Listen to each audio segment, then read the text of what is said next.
সে মানে টিনেজ বয়সে হয়ে থাকে এরকম একটা ঘটনা। আচ্ছা তখন বলতেছে যে মা ইটস সেম এরকম একটা ঘটনা আমি জীবন কাহিনীতে এরকম শুনেছি।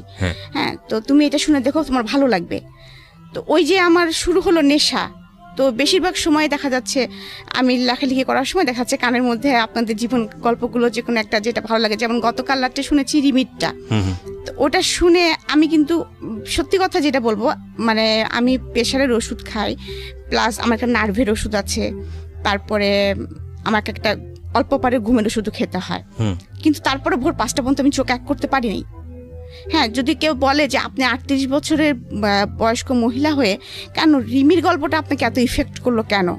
হ্যাঁ, ওই যে রিমির কান্নাটা, এবং আমি চিন্তা করলাম আমার না কেন জানি যে কোনো কাহিনী শুনলে মনে হয় কি ওইটা মনে হয় আমি হয়ে গেছি, এরকম মনে হয় মাঝে মাঝে আমার মনের মধ্যে। থ্যাংক ইউ সো মাচ, খুব ভালো একটা সূচনা বোধহয় হলো আজকের এই অনুষ্ঠানের।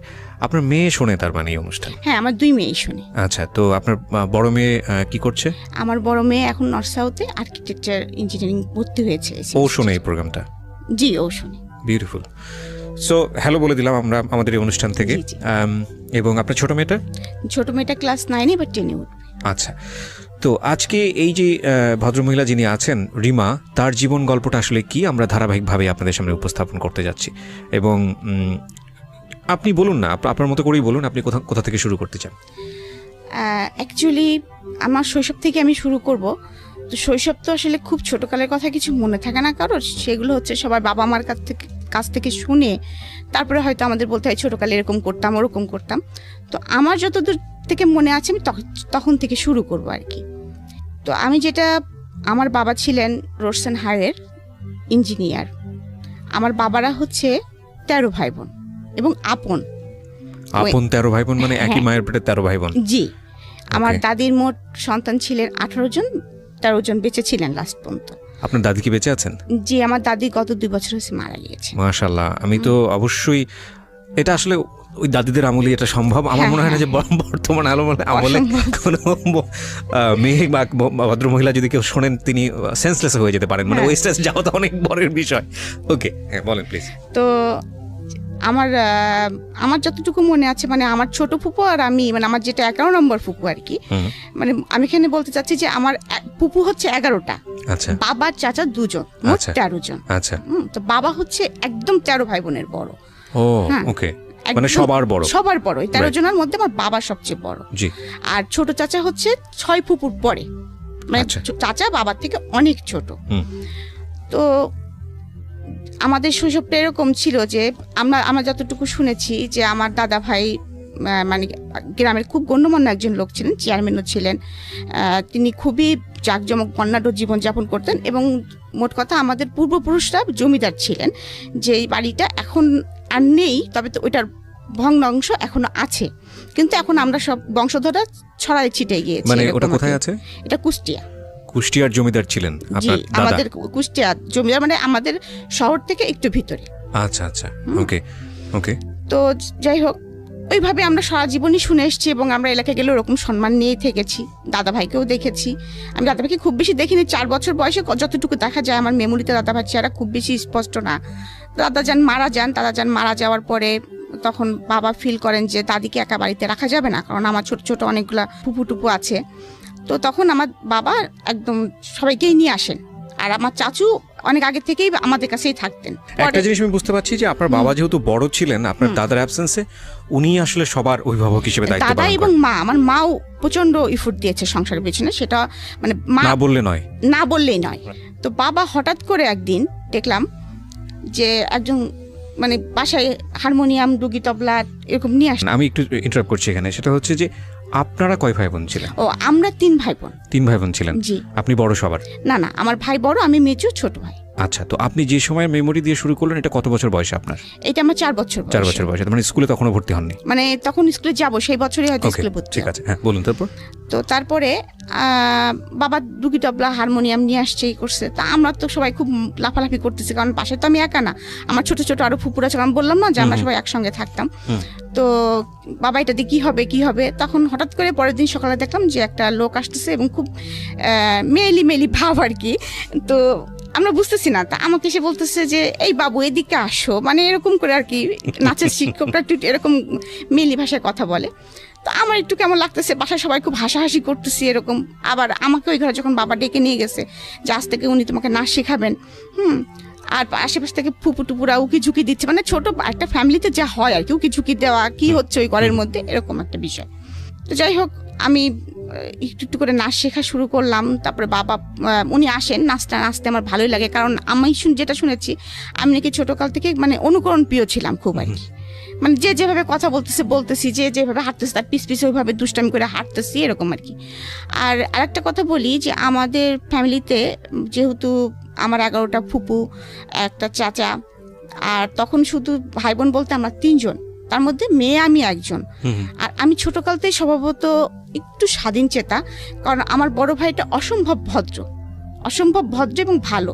আর আমি দেখতাম যে যেহেতু এত বড় একটা সংসার, এখানে জেদ না করলে কিছু পাওয়া যাচ্ছে না সহজে। হ্যাঁ, খাবো না, হুমকি দিয়ে দিচ্ছি, আমাকে এখন এই নকপালিশ টেনে দিতে হবে এরকম আর কি। তো কারণ আমাকে দিতে হলে আমার ছোট ফুপুটা হয়তো মন খারাপ করবে, কিন্তু আমার তখন তো সেই সেন্সটা নাই। আমার লাগবে, আমাকে দিতে হবে, আমাকে দিবা না কেন, এরকম একটা। আর বাবার সঙ্গে আমার সম্পর্কটা খুব বেশি ভালো ছিল, যার জন্য ওই রাত্রে বাবা আসলে বা যখনই সুযোগ পেতাম পুটপুট করে, বাবা জানো এরকম নতুন মেকআপ বক্সটা উঠছে, বাবা জানো নতুন এই পেন্সিলটা আসছে, মানে এটা মাকে এড়ায় বাবার কাছ থেকে নেওয়া আর কি। এবং এটা যে একটা জিনিস ছিল, কিন্তু কখনোই সেই টাকাটা নিয়ে বা বাবা যদি কিনে দিত আমি একটা কিনতাম না কখনোই, কারণ ওই যে আমার ছোট ফুপুটার আমি এক বয়সের, এবং আমরা একই স্কুলে দুজনে পড়াশোনা করতাম, আচ্ছা একই সঙ্গে, এবং একটাই রিজার্ভ রিক্সা ছিল, দুজনে একটাতেই যাওয়া আসা করতাম। তো নাচ শিখছি এবং নাচ শিখতে শিখতে এক সময় মানে ওইটাই আমার ধ্যান এবং জ্ঞান হয়ে যায়, পড়াশোনাটার পাশাপাশি চলছে। আর সাথে আরেকটা আমার নেশা ছিল, সেটা হচ্ছে বই পড়া। আমি প্রচুর পড়তে পছন্দ করতাম। যেমন ছুটির দিনে আমি নিজেকে নিজে স্বাধীন ঘোষণা করে দিতাম, বাসায় বলতাম আজকে আমাকে খাওয়ার জন্য কেউ তাড়া দিবা না, আমাকে বসার জন্য কেউ তাড়া দিবা না, আমাকে ঘুমানোর জন্য কেউ তাড়া দিবা না, আমি আজকে স্বাধীন, আমি আয়ুব বাচ্চুর গান শুনবো, আমি আজকে সারাদিন গল্প মানে বই পড়বো, এরকম আমার ইচ্ছা আমি সেটা করবো। আমি স্বাধীন হয়ে গেছি মোট কথা। বিকাল হলে তো আমাকে বাসায় পাওয়া যেত না, আমি তো খেলার মাঠে পা হাত পা ছিঁড়ে নিয়ে চলেও এসছি, এরকম ডান পিটে টাইপের ছিলাম আর কি। তো আমাকে নাচ শেখাতে আমার টিচার এটা বুঝে ফেলছিলেন। তো উনার অবদান আমার জীবনে অনেকখানি, মানে উনাকে আমি গুরু হিসেবে সারা জীবন ভক্তি করে যাবো, কতদিন বেঁচে থাকবো, মানে নাচের এই গুরুকে বলছেন। জি, উনি আমাকে আসলেই নিজের মেয়ে বলবো না, মানে আমি তার শিষ্য হিসাবেই উনার মনে হয় সবটুকু আমার মধ্যে ঢেলে দিয়েছিলেন। যাই হোক, নাচ শিখতেছি তো এক সময় যে সে আমাকে একটা প্রতিযোগিতার কথা বলে, আমার বাবাকে শিশু প্রতিযোগিতা বলে যেটাকে। তো আমি করতাম বেসিক্যালি ক্লাসিক্যালের আবার 4টা পার্ট, তার মধ্যে হচ্ছে আমি করতাম কথক। জি। তো আমি ফার্স্ট যখন এরকম পার্টিসিপেট করলাম, তো সেবার আমি কিছু মানে মোটামুটি জেলা পর্যন্ত আসছি, বিভাগ পর্যন্ত আসছি, ঢাকায় এসে আমি কোনো প্লেস করতে পারি নাই। আচ্ছা, মনটা অনেক খারাপ হয়েছে, স্বভাবতই ছোট বাচ্চা মানুষ কান্নাকাটি তো করবোই, কান্নাকাটি করছি। তো আমাকে উনি সবসময় ইন্সপিরেশন দিয়ে যেতেন, বলতেন না না তুমি বেটার করবা, আসলে তুমি তো ঢাকাতে শেখো না, মফস্বলের নাম শুনলে ওরা একটু নাক সিটকায় আর কি, এরকম করে আমাকে অনেক কিছু বলতেন টলতেন। তো যাই হোক, পরে আবার তার পরের বছর আসলাম, সেটা হলো শিক্ষা প্রতিযোগিতা। এটা স্কুল ভিত্তিক, স্কুল থেকে আসতে হয়, স্কুল থেকে নাম লেখাতে হয়। তো সেবার যখন আসলাম, তো সেবার আসার পরে আমি আমাদের জেলাতে তো আমি ফার্স্ট হলাম, বিভাগে এসে আমি সেকেন্ড হলাম। আচ্ছা, সেকেন্ড হলাম। প্রত্যেক বিভাগের ফার্স্ট যারা তারা আসবে, সেবার হঠাৎ করে আবার নিয়ম হলো যে ফার্স্ট সেকেন্ড 2 জন আসবে। আচ্ছা, তো আমার বাবা আমাকে কিছুতেই নিয়ে আসবে না। তো বাবা বলছে আমার তো অফিস থেকে সময় বের করা খুব টাফ। তারপরেও বাবা আমার জোড়াজুড়ি দেখে এবং স্যারের জোড়াজুড়ি দেখে বাবা আমাকে নিয়ে আসলেন। তো আমার মনে আছে যখন আমি আসলাম, তখন আমি নাচ তো আমি তুলেছি, ক্লাসিক্যালটা তুলেছি, তোলার পরে তারপরে যখন আমি রিহার্সেল করতাম, আমার একবার নাচার পরে কি 2বার নাচার পরে আমার মনে করেন জামা চেঞ্জ করতে হতো, এমন অবস্থা, মানে ঘেমে যেতাম। আমাদের ক্লাসিক্যাল তো কত্থক নৃত্য, তো আমাদের কিছু কয়েকটা ওয়ে থাকে, সালামি দিতে হবে, মানে কয়েকটা নাচের কয়েকটা পার্ট থাকে যেগুলো থাকতেই হবে। তো উনি আমাকে প্রথমেই যখন দিলেন, আমি স্টেজে ঢুকবই ঘুরতে ঘুরতে, রাউন্ড দিতে, এবং এই রাউন্ডটা ছিল 34টা রাউন্ড। কতগুলো? 34টা। একটা স্টেজ কভার করে যখন ঘুরতে ঘুরতে ঘুরতে ঘুরতে ঘুরতে ঘুরতে ঘুরতে জাস্ট মাঝখানে এসে আমাকে দাঁড়াতে হবে। ওকে, মাঝখানে এসে আমাকে এভাবে দাঁড়ায় পড়তে হবে জাস্ট। ওকে, হ্যাঁ, তো এই 34টা ঘুরলেই পরে ব্যালেন্স ঠিক রাখা কিন্তু অনেক চাপ। আমাদের তো দুটো ঘুরলে মোটামুটি পড়ে যাওয়ার মতো অবস্থা হয়। আমাদের তো আমি 4 বছর বয়স থেকে ক্লাসিক্যাল করতেছি, অভ্যস্ত হয়ে গেছে, প্র্যাকটিস হয়ে গেছে। অনেক কঠিন একটা মানে নাচ, যখন ওই বয়সে আমার করার কথা না, উনি তুলে দিলেন আমাকে। তো আমার মনে আছে আমাদের বিচারক ছিলেন শিবলি, তারপরে নিপা, শিবলি মোহাম্মদ, হ্যাঁ হ্যাঁ, আচ্ছা, আর সাথে আরেকজন ছিলেন, তার নামটা আমি মনে করতে পারতেছি না এই মুহূর্তে। তো যাই হোক, 3 জন বিচারক ছিলেন। যখন আমি নাচটা শেষ করলাম তখন আমাকে বলল, বাবু তোমার সাথে কে এসেছে? তো আমি বললাম যে আমার সঙ্গে বাবা এসেছে, মা এসেছে। বাবাকে ডাকো। তখন তো আমাদের ক্যাসেট প্লেয়ার ছিল, ক্যাসেট প্লেয়ারের যুগ আর কি। তো আমার বাবাকে ডাকলেন, ডাকার পরে কি বলবো, আমার গুরুজি আর কি বলবো, শিবলি মোহাম্মদ, হ্যাঁ মোহাম্মদ, উনি বললেন ও এত ভালো নেচেছে আর এত সুন্দর পায়ের কাজ, আর সেকেন্ডলি ওর পায়ের কাজ আর ওর হচ্ছে আর্ট। তো আমরা বাধ্য হয়েছি যে মানে নিপাকে বলেছি তুই ওর পা দেখ, আমি ওর আর্ট দেখি। মানে একবারে 2টা জিনিস আমরা ফলো করতে পারিনি। আমার বাবাকে এটা বললেন এবং বাবাকে অনুরোধ করলেন যে আপনি নাচটা ছাড়াবেন না আপনার মেয়েকে। সে তার পাটা খুব মানে ক্লাসিক্যালের জন্য যেটা দরকার, তার পায়ের কাজটা অসাধারণ। ওকে, চমৎকার। আমরা এখান থেকে একটা বিরতি নিতে চাই প্রিয় শ্রোতা। আপনারা শুনছেন মিস্টার ম্যাঙ্গো ক্যান্ডি প্রেজেন্স জীবন গল্প। আপনারা বুঝতেই পাচ্ছেন যে আজকে রিমার যে জীবন গল্পটা, সেটা খুব হ্যাপি স্টার্টিং এবং খুব চমৎকার একটা ফ্যামিলিতে তার বড় হওয়া। চমৎকার বলছি এই কারণে যে আমাদের আজকের সময়ে এই শহরের জীবনে, অন্তত শহরের জীবনে কিংবা গ্রামীণ জীবনেও বোধহয় খুব একটা যৌথ পরিবার দেখা যায় না, এবং এতটা ভাই বোনের পরিবার খুবই বিরল। যৌথ পরিবারে বড় হওয়ার একটা মজা হচ্ছে যে সুখ দুঃখ আনন্দ ওখানে খুব হইচই করে ভাগাভাগি করা যায়। প্রাইজ দিলেন এবং আমাকে, আমার মনে আছে অনেকগুলি বই দেওয়া হলো। হ্যাঁ, মানে অনেক, মানে কি মিনিমাম 22-23টা, মানে এত বড় একটা বই আমি ছোট মানুষ টেনে আনতে পারছিলাম না। আর আমি একেতেই ছোট মানুষ, আর দেখতে শুনতে তো এমনিই ছোট মানুষ, কারণ আমি লম্বা হই নাই, তারপরে মানে সেই কমপ্লেন খাই নাই, তুই বেড়ে উঠি নাই। হ্যাঁ, তো এরকম একটা অবস্থা। যাই হোক, আরো শুকনা ছিলাম তখন। তো আমি স্টেজ থেকে টেনে আনতে পারতেছি না, এটা খুব একটা হাস্যকর ব্যাপার হয়ে যাচ্ছে সবার কাছে। আমার যাই হোক, বাবা আমাকে হেল্প করতেছে, করতেছে। তারপরে তো আমি রূপার মেডেল পেয়েছি, এটাও একটা খুব মানে মজার বিষয়। যখন এলাকাতে গেলাম সম্বর্ধনা হলো, তো এভাবে চলতেছে, আমি নাচ শিখতেছি। তো তখন থেকে আমার শুরু হয়ে গেল মনের ভিতরে একটা, মানে তখন তো ক্লাস 8-এ 9-এ উঠেছি কেবল, তো তখন তো আমি একটু একটু বুঝি। তখন কিন্তু আমার একটা মানুষের একটা এম থাকে কিন্তু, যে আমি এই লাইন ধরবো, বা আমি ইঞ্জিনিয়ার হব, বা ডাক্তার হব, বা আমি যেই কিছু একটা হব, আমাকে জীবনে তো কিছু একটা হতে হবে। কারণ আমি দেখে এসেছি ছোটকাল থেকে যে আমার ফ্যামিলিতে আমার চাচু এস্টাবলিশড, খুব ভালো পর্যায়ে আছে, সে জয়েন্ট সেক্রেটারি, এখন হচ্ছে অতিরিক্ত সচিব। আচ্ছা। তো তখন প্রথম যখন ম্যাজিস্ট্রেট হিসেবে সে জয়েন করেছিল, তখন প্রশাসন লাইনে ছিল সে। বাবাকে দেখেছি, বাবা ইঞ্জিনিয়ার। তারপরে আরো ফ্যামিলি আনুষঙ্গিক ফুপা টুপো মোটামুটি একটা নাইস একটা ইয়া। এদিকে কিন্তু একটা বিষয় আমি আপনাদেরকে আর কি অবগত করতে চাচ্ছি, যে আমি নাচ শিখছি বলে খুব স্মুথ ভাবে শিখছি এটাও কিন্তু না। কারণ যতই হোক আমরা Bangali family, conservative family, secondly conservative, secondly যৌথ ফ্যামিলি, তারপরে আরেকটা বিষয় আছে মফস্বলে বাস করি। রাইট, মফস্বলে বাস করি। আর আমাদের যেহেতু যৌথ ফ্যামিলি, সেহেতু মানে 12 রকম মানুষ, 12 রকম মন, 12 রকম কথা। জি। তো এরকম চলতেছে। তো আমার কিন্তু মনের ভিতরে আমার একটা স্বপ্ন, মানে আমার নাচ মানে একটা স্বপ্ন হয়ে গেছে। তো চাচু তখন এই কয়দিনে কি ঘটে গেছে সেটার জন্য চাচু এসে, আর আমার অভ্যাস ছিল চাচুর পিস ঘোরা, আর চাচুর ঘাড়ে চড়ার অভ্যাস ছিল খুব বেশি। তো আমাকে ঘাড়ে চড়ায় চাচু ওই পেটে একটা এরকম ই করে বলতো রেডিও অন। হ্যাঁ, আর আমার তখন শুরু হয়ে যেত আর কি, বাসায় কয়দিনে কি হয়েছে জানো, যাচ্ছে এটা হয়েছে, এটা হয়েছে। মা বাবাকে ধরে বকা দিয়েছিল, ভাইয়া এরকম দুষ্টামি করেছিল, কি ছোট ফুপু ফুল আপডেট আপনি দিয়ে দিলেন এক সপ্তাহ আগে, চাচাকে পুরো দিয়ে দিতাম আর কি। ওকে। তো এরকম একটা মজার লাইফ আমার চলতেছে আর কি, খুবই মজার। মানে আমি আসলে আমার ছোট শৈশবটা মনে হয় এখনো মাঝে মাঝে স্বপ্ন দেখি। তো আমার টিচার আমাকে নাচ শেখাচ্ছেন এবং একদিন আমাকে শাস্তি দিলেন যে তুই যেহেতু এটা 30 বার প্র্যাকটিস করিসনি, তো শাস্তি আজকে সারাদিন তুই নুপুর পরে থাকবি। বললো সারাদিন তুই নুপুর খুলতে পারবি না, খাবি নুপুর পরে, গোসল করবি নুপুর পরে, এবং তোকে 100 বার প্র্যাকটিস করতে হবে। ওকে। কারণ তার আগে আমার নতুন করে একটা প্রোগ্রাম ছিল। ওকে।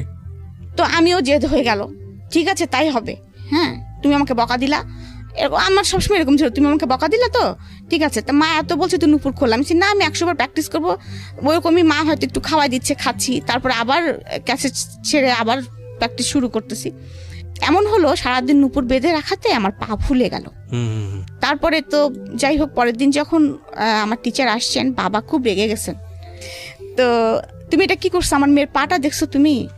তা বলে কি আমি মানে উনি তো মেয়েলি ভাষায় কথা বলে, তা বলতেছে ভাই জান আমি তো বলছি কিন্তু ও যে গোসা করে সারাদিন পরে থাকবে আমি তো বুঝতে পারি নাই। তো যাই হোক কালু মামা বলে যে নিজেই তেল গরম করে আনে, আমার মার কাছ থেকে তেল চায়, নিজে পায়ে মালিশ টালিশ করে। যাই হোক তারপরে সেবার নতুন করে তো আমি পার্টিসিপেট করলাম এবং আমি 68 মার্ক নিয়ে সেবার আমি 3rd হলাম। আমার সঙ্গে ফার্স্ট হয়েছিলেন শাওন।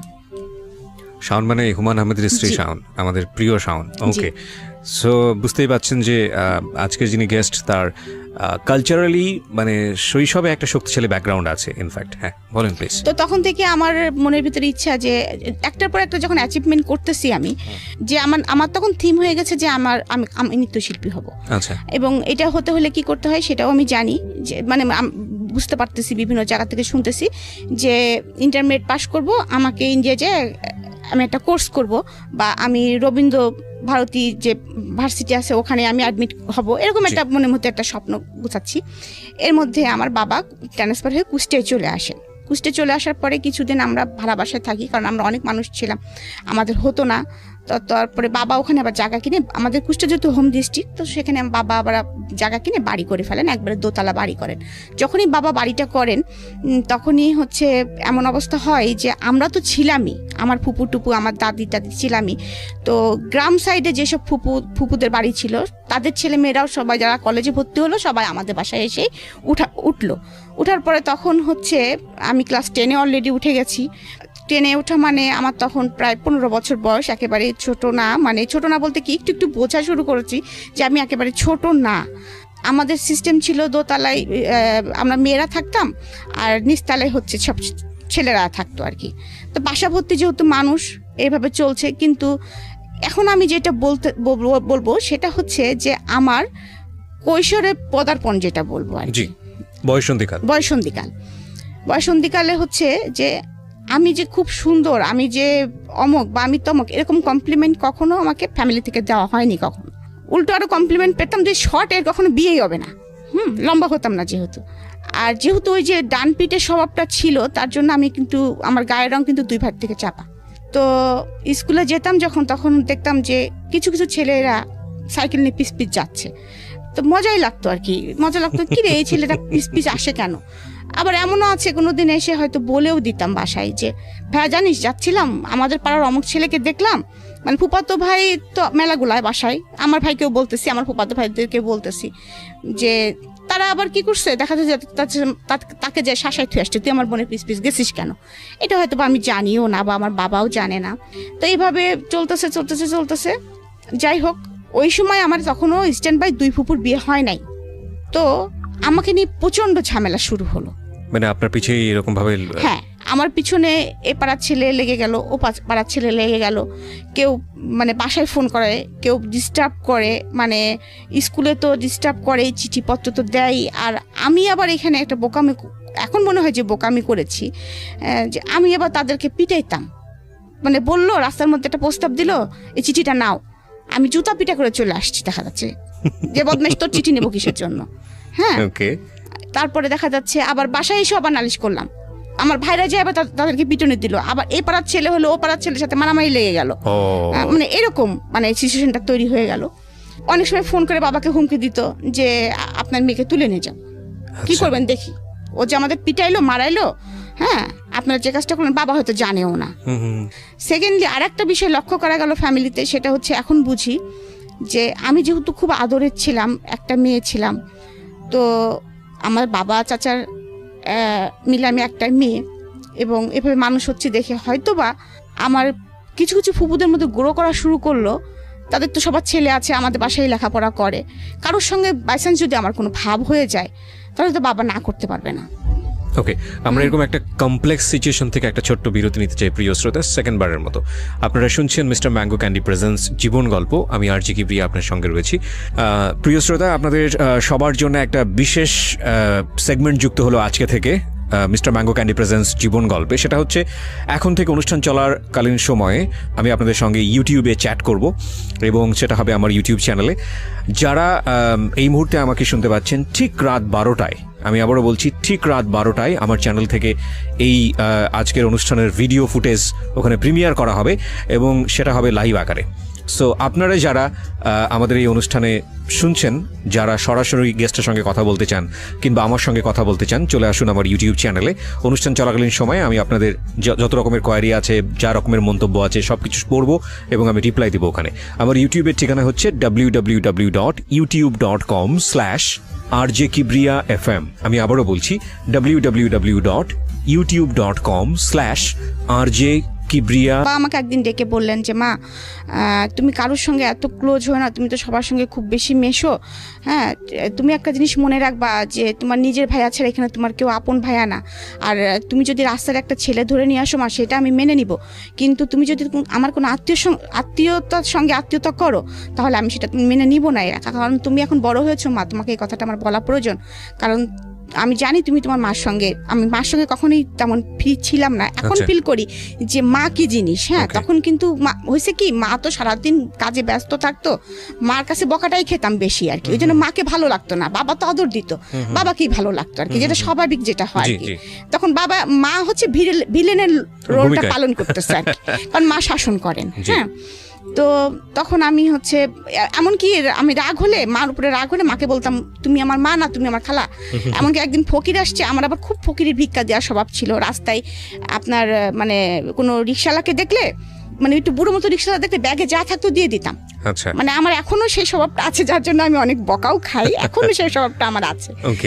তো যাই হোক, এরকম একটু মায়া দয়াপূর্ণ লোক ছিলাম, মানুষ ছিলাম, যেমন যেদি ছিলাম অপরদিকে এই দিকটা ছিল আর কি।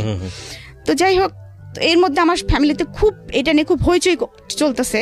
বাবা ট্যাকেল দেওয়ার চেষ্টা করতেছে, পারতেছে না। এদিকে ফুপুরা বল কি, আমার ছেলে তো এরকম ভালো পাস করতেছে, আমার ছেলের সাথে বিয়ে দিয়ে দাও। ও বলে যে না ঠিক আছে মিয়া ভাই, মেয়ের নাচটা বন্ধ করে দাও, এরকম। আবার বিভিন্ন জায়গাতে বিয়ের প্রস্তাব আসে, এদিকে আবার হুমকি আসে। ইন্ডিপেন্ডেন্ট টাইম একদিন আমি তখন ফার্স্ট ইয়ারে পড়ি, তো আমি রিক্সায় করে আসতেছি। Honours first year? হ্যাঁ, অনার্স না, আমি ইন্টারমিডিয়েট ফার্স্ট ইয়ার। হ্যাঁ, তখন অনলি আমার 16 বছরে পা দিয়েছি আমি। তো আমি কুষ্টিয়া সরকারি কলেজে পড়তাম। জি। তো আমি কলেজ থেকে আসতেছি দুপুরের টাইম, একটু নিরিবিলি, 3:30 বাজতো আমাদের ক্লাস শেষ হতে হতে। আমার ছোট ফুপুর আমি একসঙ্গে যেতাম। তো সেদিন ছোট ফুপু আর জাননি কি কারণে, যে কোনো কারণে হোক। তো হঠাৎ করে আমরা পিছনে একটা ছেলে ঘুরতো, এরকম, আমি নামটা এখন বলতে চাচ্ছি না। তাকে দেখে যে আমার কখনো ভালো লাগেনি, এটা কিন্তু বললে মিথ্যা কথা বলা হবে। মানে আমি তাহলে আপনি পুরো গল্পটাই আসলে শুনতে চাই। গল্পটা বলি এরকম, সে ছেলেটা আমার সাথে পড়তো জেলা স্কুলে। আচ্ছা, একই ক্লাসমেট, একই পাড়ায় বাড়ি, পাশাপাশি বাড়ি আমাদের। হ্যাঁ, তো ওরা অনেকগুলি ভাই, তো আমাদের সাথে সম্পর্ক ছিল খুব ফ্যামিলিগত আর কি। হ্যাঁ, তো ও যখন আমাদের একটা, তখন আমার তো অবজেক্টিভের যুগে পাশ করা, অনুপম নামে একটা গাইড ছিল। হ্যাঁ, তো একদিন আমাকে বলতেছে রিমা তোর কাছে অনুপম গাইড আছে? তাই আমি বললাম যে হ্যাঁ আমি এটা কিনেছি। হ্যাঁ, তো আমার কাছে ওই গাইডটা নিয়ে যাওয়ার পরে 2 দিন পরে গাইডটা যখন ফেরত দিল, আমাদের একটা চিঠি দিল। তো চিঠিটা দেওয়ার পরে চিঠিটা পড়লাম, আমি তো চিঠি তো আর একা পড়ি নেই, চিঠিটা মানে বইটা খুলতে যে চিঠি পড়লে এর মধ্যে একটা জিনিস আছে, দেখিস পাড়ার ছেলে। কিন্তু আমি আমার ছোট ফুপু তো একদম বান্ধবী। হ্যাঁ, ফুপু দেখ, মানে তার নামটাই আর কি বলে ফেলতে যাচ্ছিলাম আর কি। তো ও আমাকে এরকম চিঠি দিয়েছে, দেখি কি লিখেছে, যখন ওই বয়সে যেটা হয় আর কি। 2টা চিঠি দিয়েছে, তার মধ্যে আবার আর্টও করেছে, 2টা পায়রা একটা লাভ নিয়ে উঠে চলে যাচ্ছে আর কি, এরকম কিছু আর কি। হ্যাঁ, তো ভালোবাসা না ভালো লাগা না, কিন্তু বিষয়টা হচ্ছে পেটের মধ্যে প্রজাপতি কিন্তু উঠতেছে, মানে একটু ভালো লাগা তো তখন বুঝি আর কি। যাই হোক, তখন ওই পর্যন্ত তো আমি তখন ওকে বলতেছি কি, তো একদিন আমাকে জিজ্ঞেস মানে ওই ছেলেটা সরাসরি একদিন আমাকে জিজ্ঞেস করে, যাই হোক সবসময় তো মাঠে খেলাধুলা হচ্ছে, দেখা সাক্ষাৎ হচ্ছে, তখন বলতেছে কি তোকে চিঠি দিছিলাম, চিঠিটার উত্তর দিলি না। তা আমি বললাম চিঠির উত্তর দিয়ে কি তুই জুতার বাড়ি খাবি? ভাই শুনলে তোরা কি করবে তো জানিস? মানে ওর বড় ভাই আর আমার বড় ভাই আবার একদম জানে দোস্ত। হ্যাঁ, তখন আমি বলতেছি কি ভাই শুনলে তোকে কি করবে জানিস? আমি লিটন ভাইকেও বলে দিবে কথা, আমার ভাইকেও বলে দিবে এই কথা। তখন ও বেচারি আমার পিছনে এরকম ঘুরতেছে, আমি কোনো পাত্তা দিচ্ছি না, কিন্তু ভালো লাগাটা কিন্তু আমার ভিতরে আমার একটু আছে যে ভালো লাগতেছে। ও যখন পিছন পিছন ঘুরে বা আমার বাসার সামনে দিয়ে যায় তখন কিন্তু আমি ছাদে উঠি, দেখি যাচ্ছে, এরকম আর কি। মানে আপনার ভিতরে একটু ভালো লাগে কিন্তু আপনি সেটা বুঝতে দেন না। হ্যাঁ, বুঝতে দেই না, কিন্তু ওই ভালো লাগাটা কি ভালোবাসা আমি এটা তখনও বুঝি নাই। আচ্ছা, ইন্টারমিডিয়েট ফার্স্ট ইয়ার। হ্যাঁ, ইন্টারমিডিয়েট ফার্স্ট ইয়ার, বুঝতেছি না এই বিষয়ে কোনো, তখন তো মোবাইলের যুগ না, কিছুই না। তখনকার যুগটাই ছিল তো এরকম যে একটু চোখে দেখা দেখি হলো, একটু গোপনে হয়তো একটু বাগানে আগানে যারা একটু কথা হলো, এই তোমার এই চিঠিটা এই টাইপের আর কি পরিবেশ শুরু হয় না। তারপরে আমরা যৌথ ফ্যামিলিতে বিলং করি, রাস্তাতে হাঁটতে গেলেও দেখাচ্ছে কোনো না কোনো ভাইয়ের সাথে দেখা হয়ে গেছে, এই যে কার সাথে কথা বলছিলি, এরকম একটা অবস্থা। তো আমাদের তো কোনো রকম স্বাধীনভাবে কোনো কিছু করার মতো পরিস্থিতি নাই। তো যাই হোক, এরকম পরিস্থিতি চলতেছে। এইদিকে আবার আমার হঠাৎ করে বাসার মধ্যে এরকম চলতেছে, হঠাৎ করে ওই ছেলেটা ভালো ছিল লেখাপড়ায়, কি হয়েছে কোনো সঙ্গদোষে বা কোনো কিছু কারণে একটু খারাপ হয়ে যায় মানে শুনতাম আর কি, নেশা টেশা করে। আমি যখন ম্যাট্রিক পরীক্ষা দিয়েছিলাম তখন ওরা ম্যাট্রিক পরীক্ষা দেওয়ার কথা ছিল, কিন্তু দেয়নি। এনিহাউ সে কেন কারণে দেয়নি, তো যাই হোক, কিন্তু আমার পিছনে ঘুরতোই। তা আমি মাঝে মাঝে বলতাম যে তুমি ম্যাট্রিক পরীক্ষা দিলা না, তুমি করলা না, তা তুমি হচ্ছে আমার পিছনে ঘুরো কি করে, তুমি তো এখন আমার জুনিয়র হয়ে গেছো। তো এই কথাগুলো কিন্তু মার কানে বাবার কানে প্রতিনিয়ত যাইতো, যে ও আমাকে এরকম খুব ডিস্টার্ব করতো। এবং আমি তখন কিন্তু অলরেডি বোধ বুদ্ধি হয়ে গেছে যে না, এরকম করা যাবে না। হ্যাঁ, কারণ ও যেহেতু ম্যাট্রিক পরীক্ষা দেয়নি, খারাপ ছেলেদের সাথে মিশে গেছে, ভালো লাগাটা আমার দূর হয়ে গেছে, সোজা কথা। আর ভালো লাগাটা নাই। তো তখন একদিন আমার মা ওকে যে বলতেছে যে তুমি যে ওকে এরকম হুমকি দামকি দিচ্ছ, তুমি কি জানো বাবা, তুমি যে এমনি তোমাদের সাথে আমাদের খুব ভালো একটা সম্পর্ক, সেকেন্ডলি তোমার সাথে আমার মেয়ে বেঁধে তুমি কি পারবা, তুমি ওর থেকে ছোট ক্লাস, তুমি লেখাপড়া করনি, তারপরে তুমি যে মস্তানি হস্তানি করে বেড়াও, আর আমার মেয়ে জুতা কয়টা আর কতগুলো জামা তুমি জানো, ও কতগুলো জুতা পরে কতগুলো জামা পরে, ও কোনো জামার সাথে ম্যাচিং করে ছাড়া জুতা স্যান্ডেল জামা পরে না, তুমি তো এগুলো পারবা না বাবা, তুমি খালি খামাখাওকে কেন ডিস্টার্ব করতেছো, ও তুমি অ্যাফোর্ড করতে পারবা না। যাই হোক, আমার মা এই ডায়লগটা মনে হয় সবাইকেই দিতেন, যে ফোন করতো তাকেই মনে হয় ডায়লগটা দিতেন। এটা একটা মজার বিষয় যে আমার জুতার খরচকে অ্যাফোর্ড করতে পারবে না। হ্যাঁ, কারণ আমার জুতার প্রতি খুব দুর্বলতা ছিল, আমি প্রচুর জুতা কিনতাম। যাই হোক, তো এরকম একটা পরিস্থিতি, কলেজ থেকে আসতেছি আমি, আসার পরে আপনাকে কি বলবো আর কি, হঠাৎ করে কয়েকটা ছেলে আমার রিক্সাটা ঘিরে ধরে, মানে আমি যেটা একদম অপ্রস্তুত ছিলাম, এবং পরে দেখি ও আছে সাথে। তো অনেক কথা কাটাকাটি হচ্ছে ওর সাথে আমার, ও বলতেছে তুই এখনই যাবি আমার সাথে, তোকে আমি এখনই বিয়ে করবো, তুলে নিয়ে যাই বিয়ে করবো, দেখি কার ক্ষমতা কে ঠেকায়। আমি বলছি কেন তোমার সঙ্গে আমি যাবো, তুমি কেন আমাকে বিয়ে করবা, আর তুলে নিয়ে বিয়ে করার কেস, তোমার বিয়ে করতে হলে আমার বাসায় আসো, খালাম্মাকে বলো। হ্যাঁ, এরকম বলতেছি যে, আর আমি তো এখন বিয়ে করবোই না, অসম্ভব, আমার সামনে ইন্টারমিডিয়েট পরীক্ষা, আমার একটা লাইফ পড়ে আছে, আমি তখন বিয়ে করবোই না, তুমি তো বললে হবে না, আর আমি তো তোমাকে কোনোদিনও বলিনি যে আমি তোমাকে ভালোবাসি বা এরকম, তুমি আমাকে বলেছো, আমি কিছুই বলিনি তোমাকে, তুমি তো আমাকে ভেবে ফোর্স করতে পারো না। ওর সঙ্গে আমার খুব মানে কথা কাটাকাটি হচ্ছে।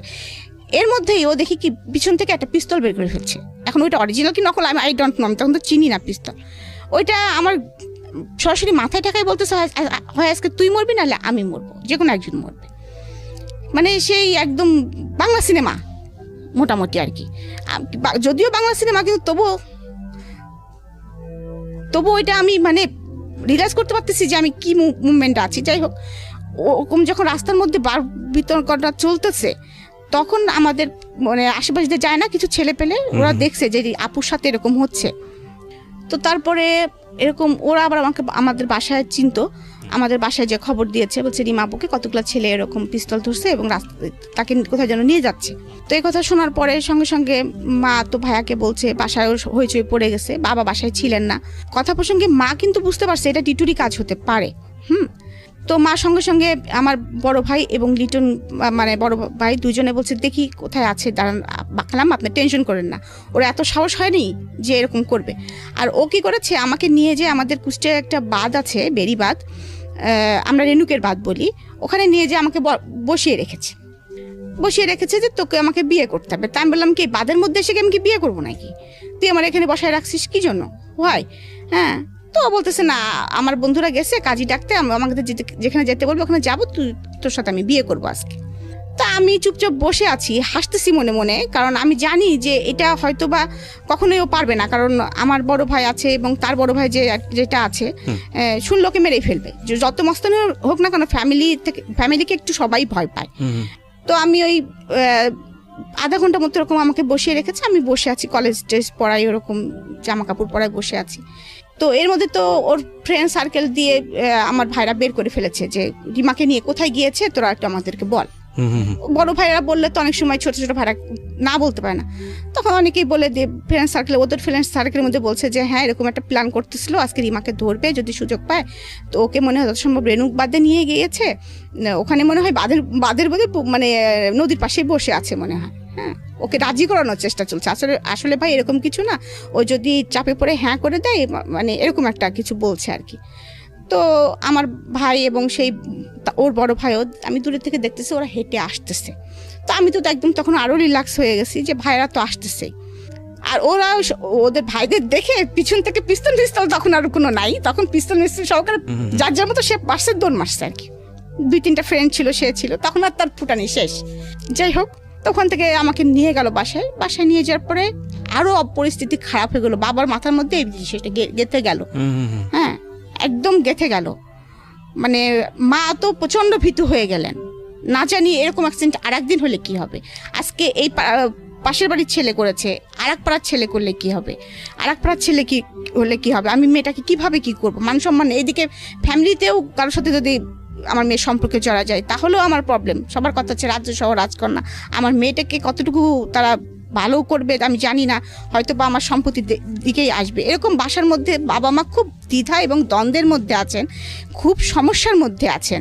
মানে তারা আমাকে নিয়ে, আমি এখন ফিল করি, তখন তো অত কিছু মেয়েরা জানতাম না যে কেন আমাকে বিয়ে দেওয়া হচ্ছে, কি বৃত্তান্ত। এর মধ্যে হঠাৎ করে আমাকে কলেজ থেকে দেখে আমার বাসায় বিয়ের প্রস্তাব পাঠানো হয়। তো আমার বাবা তখন খুব টেনশন করতেছেন, মা খুব টেনশন করতেছেন, এখন সলিউশন কি। এই টাইমে তোমার নাচটাও বন্ধ হয়ে গেছে। আমি কিন্তু মানসিকভাবে তখন কিন্তু খুবই মানে খারাপ পরিস্থিতির মধ্যে দিয়ে যাচ্ছি, কারণ আমাকে বাসা থেকে বেরোতে দেওয়া হচ্ছে না ওই কারণের পরে। সেকেন্ডলি আমার নাচটা বন্ধ হয়ে গেছে, যেটা আমার অ্যাম্বিশন, মোট কথা যে আমার প্রথম ভালোবাসা, my first love is my নাচ, সেটা আমার বন্ধ হয়ে গেছে, যেটা আমার ধ্যান জ্ঞান যেটাই বলেন। মানে আমার তখন মানসিক পরিস্থিতি খুব খারাপ, একটুতেই চিল্লাপাল্লা করি, বাসায় হইচই করি, মানে অনেক কিছু। তো একদিন এরকম বাবা মাও খুব চিন্তিত এরকম হঠাৎ করে। তো আমি একদিন বলতেছি কি যে বাবা, এইসব থেকে বেরোনো যায় কি করে, তুমি আমাকে অন্য কোথাও পাঠা দিতে পারো না এই শহর থেকে, আমার না ভালো লাগে না, বাসার মধ্যে বন্দি জীবন ভালো লাগে না, আমার নাচ বন্ধ হয়ে গেছে, তুমি কি পারো না আমাকে কোথাও একটু মানে নিয়ে যেতে বাবা, আমার আসলে খুব খারাপ লাগে, আমার নাচতে ইচ্ছে করে। মানে বাসার মধ্যে আমি তখনও কিন্তু নাচি, মাঝে মাঝে মন খারাপ হলে নাচি, কিন্তু আমি তো আর সেইভাবে বাইরে পারফর্ম করতে পারছি না। আমি ঢাকায় আসতে পারতাম না, আমার দেখা যাচ্ছে মাসে একটা করে প্রোগ্রাম থাকতো, কোনো সময় 3 মাস পরে একটা করে প্রোগ্রাম থাকতো। তো আমি তো আর ঢাকায় আসতে পারতেছি না, আমাকে বাসা থেকে বেরোতে দিচ্ছে না, এদিকে লেখাপড়াটা আমার হচ্ছে না ঠিক মতো। কি বলবো, তখন অনেকটাই মানসিক অবস্থা এমন ভেঙে গেছে, মানে আমি বলতে পারবো না, মানে আপনাদেরকে বোঝাতে পারবো না যে আমি মানে একটা মানে হিংস্র মানুষ থাকে না, মানুষ পাগল মানুষ থাকে না, কিছু খাওয়া নেই দাওয়া নেই, খাচ্ছি না দাচ্ছি না, কেউ কিছু বললেই ছুঁড়ে মারতেছি। এমন হয়েছে যে আমার হাতে যে কাটা আছে, ব্লেড দিয়ে হাতও কেটে ফেলছি। বাবাও আসলে পারতেছে না কিছু করতে, বাবাও অনেক সময় কান্না করতেছে, মাও কান্না করতেছে, এরকম পরিস্থিতি বাসায়। তো এর মধ্যে কলেজে একদিন আস্তে আস্তে একটু হওয়ার পরে তো আমার ভাইরা আমাকে সাথে করে নিয়ে যেত আর সাথে করে নিয়ে আসতো, যে কোনো একজন ভাই আমার সঙ্গে থাকতো। প্রিয় শ্রোতা, আমরা এই জায়গাটা একটা বিরতি নেব। চিন্তা করে দেখুন, একটা মেয়ে আমাদের সমাজে বড় হচ্ছে, সে যে শ্রেণীরই হোক না কেন, উনি যেই সোসাইটিতে বিলং করতেন, ওনার যে সার্কামস্ট্যান্সেস, যৌথ পরিবার, এবং যৌথ পরিবারের এরকম একটা মেয়ের দিকে এভাবে হাত বাড়ানো, এটা রিয়েলি টাফ। এবং খুব স্বাভাবিকভাবেই তার ব্যাকআপটা অনেক শক্তিশালী। তার বাবা রোডসান হাইওয়েতে, তার এক চাচা সেই মুহূর্তে government officer, first class gazetted officer, সুতরাং সেই দিক থেকে কিন্তু তার একটা অনেক বড় ব্যাকআপ আছে। এবং তার যে কালচারাল ব্যাকগ্রাউন্ড, সেখানেও সে অত্যন্ত মানসিকভাবে শক্তিশালী একজন মেয়ে হিসেবে বড় হয়ে উঠছে। কিন্তু তারপরেও আমরা আমাদের সামাজিকতার কথা চিন্তা করে একটা পরিবার যখন এই ধরনের একটা ঘটনা ঘটে কতটা ইনসিকিউর মনে করি এরকম একটা ঘটনাকে। এবং দেখুন যে প্রাণোচ্ছল একটা রিমাকে আমরা পেলাম শৈশবে, কিশোর জীবনের শুরুতে একেবারে বয়সন্ধিকালের সেই সময়টাতে এসে কিন্তু একটা ভয়ানক রকমভাবে ওকে একটা কনজারভেটিভ এনভায়রনমেন্টে বন্ধ করে ফেলার চেষ্টা করা হচ্ছে। এবং ওখানে উনি বলছিল যে আমার দোষটা আসলে কি, আমি তো কাউকে বলিনি যে আমাকে তুলে নিয়ে যাও, বা আমি তো কাউকে বলিনি যে, বা আমি তাকে লাভও করি না সেই অর্থে। তো সেই জায়গাটা থেকে এরকম একটা কমপ্লেক্সিটি তার লাইফে চলে আসলো। তার স্বপ্নের জায়গাটা, তার যে নাচ, সেটা বন্ধ করে দেওয়া হয়েছে এবং অন্যরকম একটা এনভায়রনমেন্টের মধ্যে তাকে ফেলে দেওয়া হয়েছে। এখান থেকে জীবনটা কোথায় যাবে সামনের দিকে সেটা আমরা দেখব ছোট্ট একটা বিরতির পর। আপনাদেরকে মনে করিয়ে দিচ্ছি, আপনারা শুনছেন মিস্টার ম্যাঙ্গো ক্যান্ডি প্রেজেন্স জীবন গল্প। আমি আরজি কিবরিয়া আপনার সঙ্গে রয়েছি। এবং প্রিয় শ্রোতা, আপনাদের সবার জন্য একটা বিশেষ সেগমেন্ট যুক্ত হলো আজকে থেকে মিস্টার ম্যাঙ্গো ক্যান্ডি প্রেজেন্স জীবন গল্পে। সেটা হচ্ছে এখন থেকে অনুষ্ঠান চলার কালীন সময়ে আমি আপনাদের সঙ্গে ইউটিউবে চ্যাট করব, এবং সেটা হবে আমার ইউটিউব চ্যানেলে। যারা এই মুহূর্তে আমাকে শুনতে পাচ্ছেন ঠিক রাত 12টায়, আমি আবারও বলছি ঠিক রাত 12টায় আমার চ্যানেল থেকে এই আজকের অনুষ্ঠানের ভিডিও ফুটেজ ওখানে প্রিমিয়ার করা হবে এবং সেটা হবে লাইভ আকারে।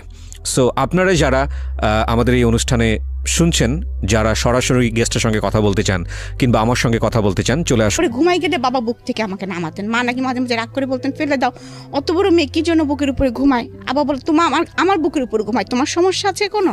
এবং চাচার সাথে সেম এই স্টাইলটাই ছিল। চাচা যখন ভার্সিটি থেকে আসতো, মানে আমি এখনো বলছি যে আমার চাচা আর বাবার মধ্যে আমি কখনো কোনো পার্থক্য দেখি নাই। মানে আমরা 3 ভাই বোনই কখনো পার্থক্য করি নাই। চাচার সাথেও জাস্ট আমার সম্পর্কটা এরকম, মানে দুইজন আমার পার্ট অফ লাইফ এরকম।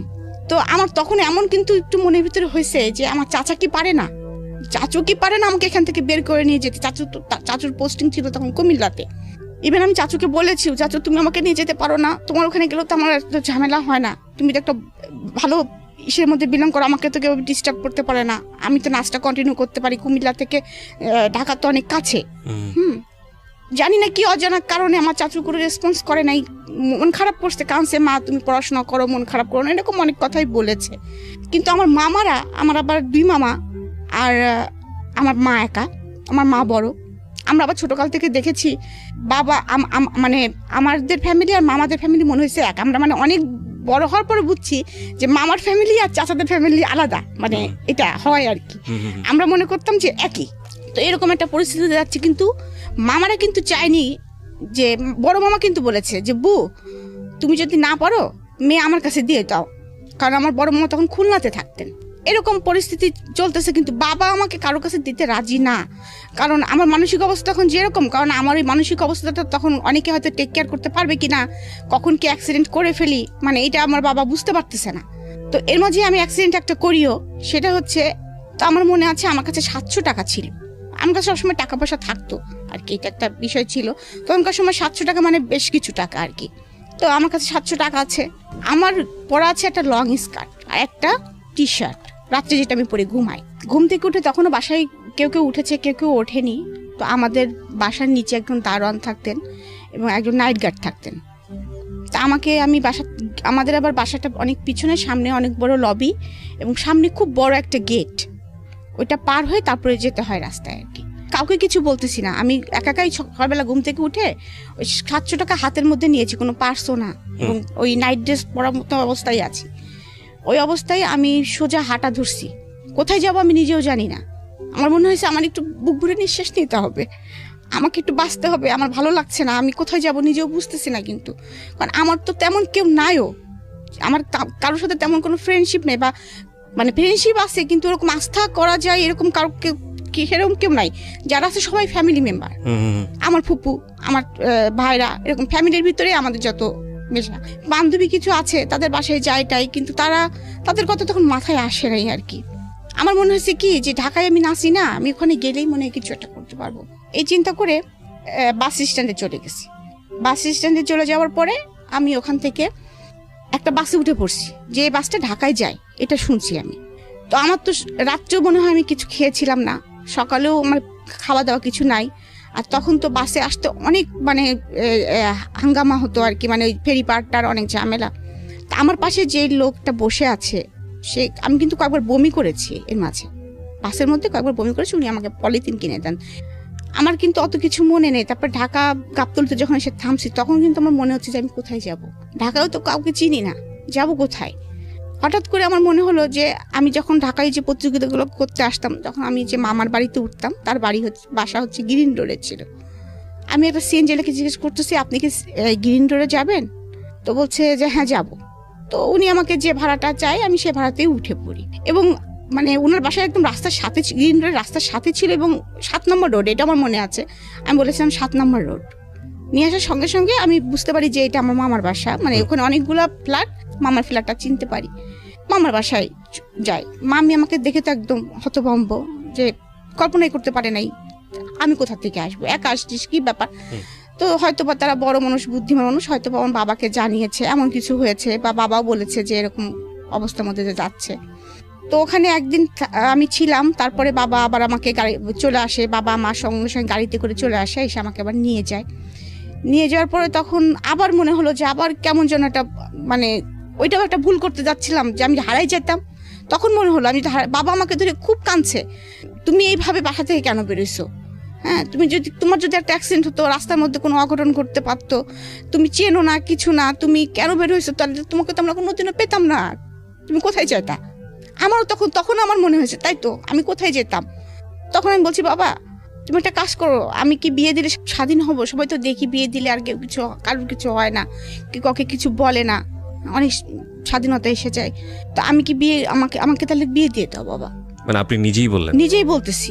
আচ্ছা। হ্যাঁ, বাবা বলতেছে যে তোমাকে বিয়ে দিয়ে দিব, তোমার বড় বড় 2টা ফুপু আছে, তাছাড়াও মানে বাবা একটু দ্বিধা করতেছে, আবার চিন্তা করতেছে না এটাই হয়তো ওর জন্য রাইট, এমন কারণ বাসা থেকে বেরোতে পারছি না। আবার এমনও কথা হচ্ছে যে এই মেয়ে বিয়ে দিলে একদিনও শ্বশুর বাড়ি যে ভাত খেতে পারবে না, যে মেয়ে কিছু করেই না। তো তার মধ্যে হঠাৎ করে এরকম একটা বিয়ের প্রস্তাব আসে হঠাৎ করে, এবং বাবাও হঠাৎ করে দেখে যে ছেলেটা অনেক ভালো, খোঁজখবর নিয়ে দেখে, এবং তাদের যে কলিগ লাইফ ছিল, সবাই অনেকে বলছে যে 5 ওয়াক্ত নামাজ কালাম পড়ে, এবং খুবই ভদ্র ছেলে, এক বাপের একটা ছেলে, ওরা 5 বোন, এবং ওর বাবা এখনো চাকরি করে, কুষ্টি শহরে 4 তলা বাড়ি আছে ওদের। যদি কাশিম সাহেব আমার মেয়ে থাকতো তাহলে আমি এই ছেলেকে সাথে বিয়ে দিয়ে দিতাম, এরকম মানে তার সম্বন্ধে এরকম গুড সংবাদ পায় বাবা সবসময়। আর আমি সবসময় বাবাকে ছোটকাল থেকে কেন জানি বলতাম, বাবা আমাকে আর্মি পার্সনের সাথে বিয়ে দিও, কারণ আমি যে শর্ট ছিলাম মনে ওদের একটা কষ্ট ছিল আর কি, মানে সেই জন্য বলতাম কি, বাবা আর্মি ছেলেরা তো অনেক লম্বা হয়, আমাকে লম্বা ছেলের সাথে বিয়ে দিবা। এই ছেলেটা আবার অনেক লম্বা, 5 ফিট 11। তো ওইভাবেও কিন্তু আসলে মানে আমার বিয়ে হয়ে যাচ্ছে, আমি বুঝতে পারতেছি না। তো আমার মনে নেই সঠিক কারা কারা দেখতে আসছিল আমাকে। তো আমি সেদিন মনে হলো কি যে আমি একটু স্বাধীন, কারণ স্বাধীন মনে হলো কি যে অনেকদিন বাইরে যাইনি, অনেকদিন সাজিনি। আমি আবার সাজতে গুজতে খুবই পছন্দ করতাম। আমার চুলগুলো ছিল অনেক লম্বা লম্বা এবং খুব সুন্দর চুল ছিল আমার মাথায়। তো আমি মাকে বলছি, মা দেখতে আসলে কি শাড়ি পরা যায়? তো মা বলছে হ্যাঁ যাই। তো আমি বোকার মতো মার শাড়ি বাছতেছি, কোন শাড়িটা পরবো। হ্যাঁ, মানে আমি সেদিন অনেক মানে আনন্দ পাচ্ছি, কেন জানি মনে হচ্ছে যে আমি জীবনে একটা স্বাধীন জীবন যাপন করতে চাচ্ছি। হ্যাঁ, যাচ্ছি এরকম। তো আমি মার একটা শাড়ি পছন্দ করেছি, মানে সেজেছি। বাবাকে বলেছি, বাবা তুমি নাস্তা কিনতে যাচ্ছ, আমার জন্য পেস্ট্রি নিয়ে এসো। আমি আবার পেস্ট্রি খেতে খুব পছন্দ করতাম। আমার জন্য গোলাপ ফুল নিয়ে এসো, আমি কিন্তু মাথায় গোলাপ পরবো, এরকম। তো যাই হোক, তারা আমাকে দেখতে আসছে। আমাদের ড্রয়িং রুমটা ছিল নিচে, আমরা দোতলার থেকে আমাকে নিচে নামায় নিয়ে আসছে। ওরা আমাকে বিভিন্ন প্রশ্ন করতেছে। দু একটা মনে আছে প্রশ্ন? দু একটা প্রশ্নের মধ্যে যেমন নামাজ পড়তে পারি কিনা, তারপরে কোরআন শরীফ পড়েছি কিনা, তারপরে কিসে পড়ি, কোন সাবজেক্টে পড়ি। এর মধ্যে আর একটা ছিল যে তখন একটা নাটক হচ্ছিল, হেলাল নামের একটা চরিত্র ছিল আমাদের মধ্যে, ইমদাদুল হক মিলনের মানে একটা নাটক হচ্ছিল টিভিতে। হেলাল নামের কাউকে চেনেন কিনা, এই নাটকটা আপনি দেখেন কিনা? হ্যাঁ হ্যাঁ হ্যাঁ, সম্ভবত রূপকথা। হ্যাঁ হ্যাঁ, তখন বলছি নাটকটা হচ্ছে, তখন তো আমাদের বিটিভি চলতো এবং তখন ওই নাটকগুলো আমরা খুব আগ্রহ সহকারে দেখতাম। তো আমি তখনও জানি না আমার হাজবেন্ডের নাম হেলাল, এই জন্য আমাকে প্রশ্ন করতেছে। হ্যাঁ, তখন বলতেছে হেলালের চরিত্রটা আপনার কাছে কেমন লাগে? কিন্তু ওখানে তো খালেদ খান তো ওখানে ভিলেন পুরা। হ্যাঁ, আমি বেটা তো বদমাইশের লাঠি, মানে আমি তো সবসময় স্টেট কাট কথা বলি, আমি সরাসরি বলতেছি বেটা তো বদমাইশের লাঠি। হ্যাঁ, এরকম বলতেছি আর কি। তোরা আবার এটা নিয়ে খুব হাসাহাসি করছে আর কি। যাই হোক, তারপরে আমাকে আমার হাজবেন্ড ঠিকানা লিখতে দিয়েছে। হ্যাঁ, ঠিকানা লিখতে দিয়েছে যে তোমার বাসার ঠিকানা লেখো। আমি আবার ঠিকানা লিখতে যে কুষ্টিয়া বানানটা এস এর ঘুল্লিটা কিভাবে দেয়, মানে একটু হলেও তো ভয় পাচ্ছি, ভুলে গেছি। হ্যাঁ, আমি আমার ফুফাতো ভাই সামনে দাঁড়ায় আছে, জিজ্ঞেস করতে এস কেমন করে লেখে রে?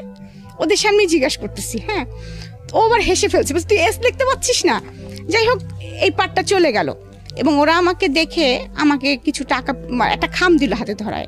তো যখন আমি দোতলা সিঁড়ি নিচতলা থেকে, তখন তুমি এখন যাও, তোমার সাথে পরে আবার কথা হবে। বাবা বললো মা তুমি উপরে চলে যাও। তা আমি উপরে চলে যাচ্ছি আর ওই টাকাটা গুনতেছি আর হাসতেছি, দেখতেছি যে ওখানে 2000 টাকা আমার না এরকম সামথিং কিছু, এবং বলতেছি আমার ছোট ফুপু আমার সাথে আছে। আমি বলছি দেখ ফুপু, কালকে যাই একটা জিন্সের প্যান্ট কিনবো, একদম ঝাঁকানাকা একটা ব্লু প্যান্ট দেখে আসছি, ওইটা আমি কিনবই।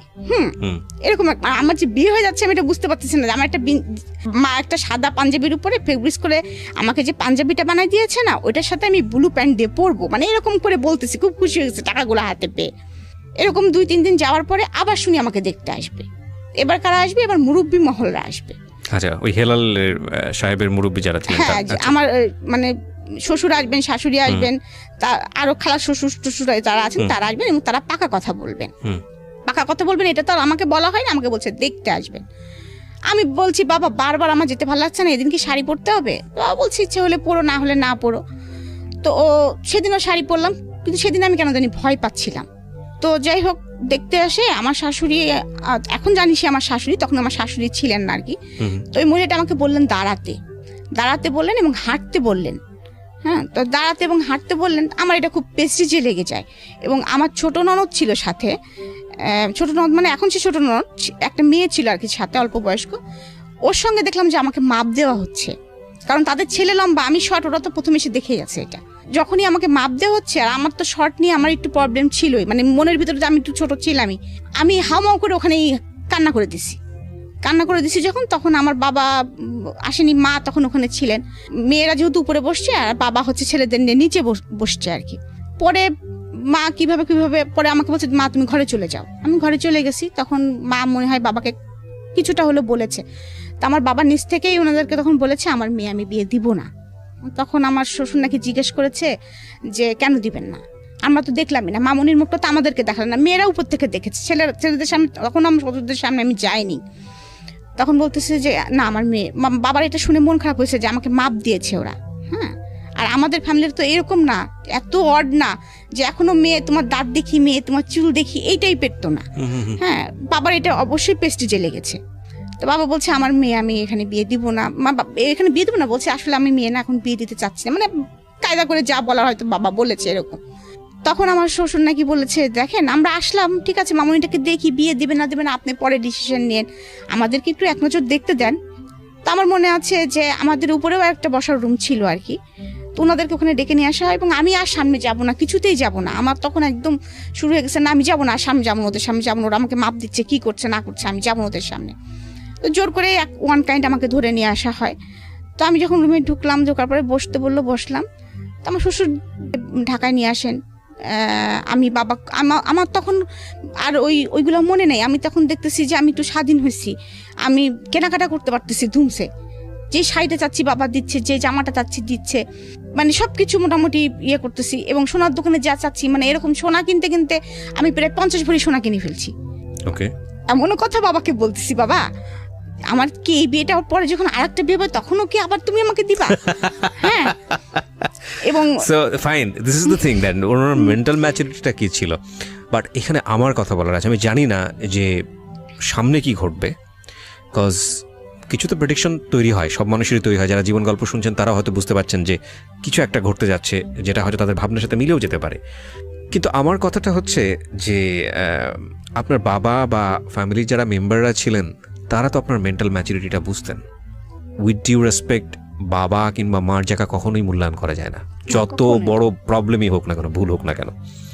কিন্তু কখনো কখনো এই ইকুয়েশনগুলো আমাদের মতো মানুষের জায়গা থেকে, প্রশ্নের জায়গায় থেকে যায়, যে যেই মেয়েটা বিয়ে ব্যাপারটাকে লিবার্টি হিসেবে দেখছে এবং একই সাথে কিনতে কিনতে এরকম মনে করছে যে মানে আরেকটা বিয়ে হলে বোধহয় আরও জিনিসপত্র কেনা যাবে, সেখানে বাবার চিন্তাটা কি বা মায়ের চিন্তাটা কি ছিল যে মেয়েটাকে বিয়ে দেওয়া মানে হচ্ছে কি করা, আমি ঠিক জানি না, হয়তো মনে করেছে যে কপাল যদি ভালো থাকে তাহলে ওই সংসারে গেলেও হয়তো এরকম আদরই পাবে, হয়তো এরকমই মনে করেছে, কারণ একটা ছেলে শুনেছে যেহেতু। হ্যাঁ, এবং যেহেতু শ্বশুরে সেরকম বলে গেলেন যে আমি আমার মাকে দেখেছি, সো সামহাউ পজিটিভ নিশ্চয়ই ভেবেছেন, নইলে তো আসলে ওই একটা ঘটনার পরেই বাদ হয়ে যাওয়ার কথা। আর একটা জিনিস চিন্তা করেছিলেন যে আমি কুষ্টিয়া থেকে কুষ্টিয়া বাড়ি পড়ালেখাটা কন্টিনিউ করে নিয়ে যেতে পারবো, তারপরে সেকেন্ড যখনই খুশি, আমাদের 20 টাকা রিক্সা ভাড়া আর কি ডিফারেন্স, এ পাড়া ও পাড়া বাড়ি, বাবা যখন খুশি তখন আমাকে দেখে আসতে পারবেন এক নজর অন্তপক্ষে।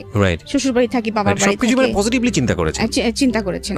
তো কি হলো তারপর? শপিং এর পর তারপরে শপিং টপিং করতেছি, এরকম খুব মজা করতেছি, এবং এমনকি আমার হাজবেন্ডের জন্য একটা আংটি কিনে নিয়ে আসা হয়েছে, ঘড়ি টড়ি কিনেছে আড়ং থেকে, বাবা পাঞ্জাবি শেরওয়ানি টেরওয়ানি কিনেছে। তো আমি আবার বলছি, বাবা দেখছো ওই লোকটার আংটির উপরে একটা ঘোড়া আঁকানো, ওই লোকটার যেরকম ঘোড়ার মতো চেহারা, ঘোড়া আঁকানো, এরকম বলতেছি আর কি। বুঝি না তো, আমার হাজবেন্ড তখন যেহেতু লম্বা ছিল, খুব হ্যাংলা ছিল, আমি খুব ভালো করে দেখিনি, ওই এক নজর যা দেখেছি সেটাতে আমার যা মনে হয়েছে আমি সেটা বলেছি আর কি। তো বাবা বলে, ছিমা এরকম করে বলতে হয় না, এটা কিন্তু বলতেছি, তাও বাবার মোটরসাইকেলের উপর পা দুলাচ্ছি বিকালবেলা বসে বসে, আর এরকম বলতেছি বাবাকে।